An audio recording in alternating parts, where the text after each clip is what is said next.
بسم اللہ الرحمن الرحیم۔ خیال ٹی وی کے معزز خواتین و حضرات، السلام علیکم ورحمۃ اللہ وبرکاتہ۔ میں ہوں آپ کا دوست محمد علی خضر۔ آج کی یہ ویڈیو خوابوں میں وفات پا جانے والے عزیزوں کو دیکھنے والوں کے لیے انتہائی اہم ہے۔ مردے کو پھر کسی نے زندہ ہوتے نہیں دیکھا، لیکن خواب میں اکثر لوگ مردے سے ملتے، ان سے باتیں کرتے، صحبت کرتے اور ان سے ہدایات بھی لیتے ہیں۔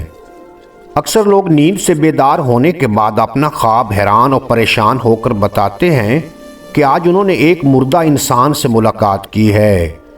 یہ مردہ ان کا کوئی عزیز بھی ہو سکتا ہے۔ حضرت ابراہیم کرمانی رحمۃ اللہ علیہ کا فرمان ہے کہ اگر کسی نے خواب میں دیکھا کہ مردہ زندہ ہو گیا ہے تو اس کا حال نیک ہوگا، خاص کر اگر مردے کو خوش اور خوشادہ حال میں دیکھے۔ اور اگر کسی نے زندہ انسان کو مردہ دیکھ لیا ہے تو اس کا حال بدتر ہوگا، خاص طور پر اگر یہ مردہ ظالم یا بد زبان یا سخت ترش انسان ہو۔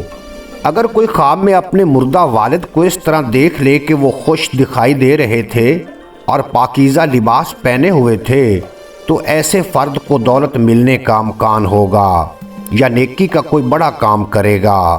اگر خواب میں مردہ ماں کو زندہ دیکھتا ہے تو اس کا نصیب اچھا ہوگا، غم زدہ ہے تو تکالیف سے نکلے گا۔ خواب میں مردے کو اپنے ساتھ بے تکلفی سے دیکھے، یعنی مردے نے اس کی گردن میں ہاتھ ڈال رکھا ہے یا اس کو گود میں اٹھا لیا ہے، تو اس کی تعبیر یہ ہے کہ ایسا شخص لمبی عمر پائے گا۔ خواب میں اپنے بزرگوں کو اچھے لباس، اچھی بات کرتے یا نصیحت کرتے دیکھے تو اس فرد کے معاملات میں آسودگی اور اصلاح ہوگی۔ اگر کسی مردے کو بے لباس دیکھا ہے تو مردے کا حال بدتر ہونے کی علامت ہے، اس کے لیے دعا کرنے کی ضرورت ہے۔ جو بھی انسان خواب میں کسی بھی مردے کو چاہے کسی حالت میں دیکھے، اسے چاہیے کہ اس دن صدقہ لازمی کرے۔ امید ہے آج کی یہ مختصر ویڈیو آپ کو پسند آئے گی۔ اگر ویڈیو پسند آئی ہو تو چینل کو سبسکرائب فرما کے بیل نوٹیفیکیشن کو پریس کرنا، تاکہ مستقبل میں اپلوڈ ہونے والی تمام ویڈیو بر وقت آپ تک پہنچتی رہیں۔